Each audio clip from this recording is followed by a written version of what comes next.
Good evening. We begin with a tragic and tumultuous day for the WA Liberals, a day that saw them gain a new leader and lose one of their best members of Parliament. The member for Murdoch and former football and media identity Trevor Sprigg died of a heart attack as he rushed back from interstate for the leadership vote. The result, a victory for Troy Buswell, was overshadowed by grief. Reece Whitby begins our coverage. Trevor Sprigg came to Parliament 3 years ago, an energetic newcomer. As whip, he organised the Liberal troops. You can see him here last October on Troy Buswell's infamous boozy night.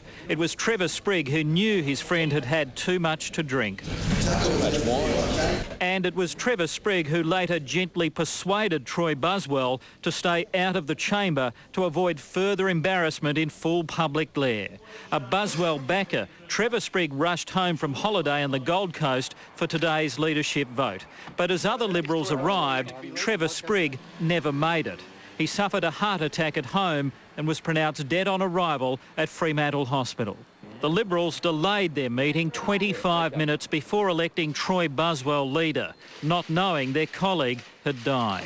I'm filled with a deep sense of loss at the passing of Trevor Sprigg. But I also understand, in reflecting on Trevor, that he was a great team man. And I know that what Trevor would want us to do is to pull our socks up, and at the sounding of the siren, get out there, fight the good fight and play the good game. Paul Ommanney was devastated by his friend's death. I broke the news to him as he made his way towards a news conference.